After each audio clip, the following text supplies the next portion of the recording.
If that's the case, I just want to explain why Queen H6 might have been played. If the Queen's actually driven back to H5, then Carlsen just carries on the Queen side. Rook A7, or is this risky because of Knight F2 and Knight H4? Maybe it's not happening here, is it? Because say Knight F4, you just take, and there's always Queen G3s, so there's no attack. If Black can't get any more resources into position, that's it. So in the game, Knight G4 happened, Bishop F3, Queen H6. So still, I don't know. It's embarrassing. Leko is supposed to be in the top 10, and he's got no pawn breaks. He's got no strategic pawn breaks to liberate his position. He's got these just unsound sacks available. But, you know, why does it happen when just losing the A pawn? I just find that a bit weird, isn't it? But it was the A pawn, then the B pawn, and then the bishop being more passive, and the knight's not being particularly effective, I guess. So Queen C4 now. This has some clinicality about it because, you know, I think Carlsen's even at this stage preparing like things like F5 to get the Queen involved at the opportune moment for F5, not at the moment, of course. And he provokes this piece sack, Knight takes H4. But of course, White doesn't have to take it. If he takes it, then of course Black's got a conversation, maybe better according to Rivka. Knight takes, Queen takes, and now look, the White King's going to be like, you know, really viciously attacked in these variations. Look, Queen's attacking E1 as well. So if the King moves, Queen takes E1. If Bishop E4, now there's Bishop G4. Carlsen avoided all this. Why does he have to get involved in these complications? He's better.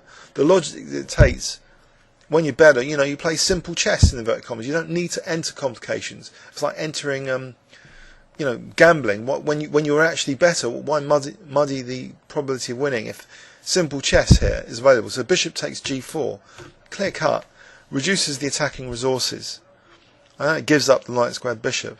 But White's still got pressure on the Queen side. So Black took on G4, and now Carlsen just gobbles up the piece. It's a piece up. Where is the play? So Bishop F3. There's probably a number of things which just beat this attack off, including I thought Bishop G3. Maybe that's not the most accurate, but it's still better according to Rivka by 2 units. Probably King H2. What Carlsen played was what Rivka likes as well. F5 at a certain depth. F5, just protecting H4 from the side. No, more importantly, stopping to be mated because there's no Queen G6. Sorry, that's the key thing. F5 stops Queen G6 and Queen G2 mate. So that's quite an important point. So Queen H5. So attacking at F5. So Queen F4 protecting F5. Where's the attack? Carlsen's just a piece up. Bishop takes D5. He carries on. So Carlsen has to risk letting this rook, you know, become activated. Is it going to become a deadly attacking force from the Queen side, going from the Queen side to the King side? Well, Carlsen takes that risk. He plays Knight takes C7. So in the position, actually, you know, why can't? Let's suppose the rook does take on B2. Why can't that happen? Well, here actually the bishop's in priest and Knight takes D5. So that's why. So the bishop has to waste time moving here after Knight takes C7. He moves it back actually. There's not too many squares to move it to. That's the problem. If he moves it to A8, it can be gobbled by the knight. So he moves it to B7. And now there's rook B6. Kind of annoying. So now there's potential for A5, A6 if given loads of time. So here, Leko creates a kind of pawn break by playing F6. So he's got the plan now of rook G8 and G6 to try and rip open the G file. Now this plan of counterplay is totally squashed in so many ways. So Bishop D4 first to make sure that the king's now on that dangerous diagonal. Queen F7. Now the knight goes to E6. So rook G8 as though G6 is going to be a threat. Now just the sidestepping this attack as well, you know, by just King F2. Yeah, why take any risks? Simple chess, a piece up, nice infiltrated knight, bishop's kind of pinned as well. So rook BC8. You know, Black's desperately, I don't know, grabbing at straws. I don't know why he played on. It's embarrassing. Bishop C3, Bishop D5. So Carlsen remorselessly uses the a pawn. So that's another reason it's created this time bomb for black losing, simply because of the passed a pawn now. So what seems, if we look at this game, it was like a clear positional pawn sacrifice to what might be now popularised more because of this key game, to an alternative to the Ruy Lopez. If this gambit of the e4 pawn earlier in the opening leads to all this pressure to win back on the queen side of the pawn, and this was a great game so far. So rook c4 anyway, attacking the queen. The knight retreats. Okay, so Carlsen is forced to do a retreating move, but Leko hasn't got much attack going here. If he can arrange his queen to come to f3, that's kind of fictional though, because queen takes d6 I think was played very quickly. The queen goes to h5. Oh yeah, there's really going to be rook d4 and queen f3 mating. Carlsen stops that. He just keeps guard of the f3 square. So rook c8. There's no point trying this, which is what I mentioned in the kibitzing, because if ever rook takes d4 and rook d4 trying to deflect the queen, this never works. For example, the back row, rook takes d4, just rook b8 mating black. Black can't even do that. Or if this just bishop takes d4 first, the back row's just weak. So there's nothing. If there's no deflection, that's a bad sign. There's no deflection opportunities.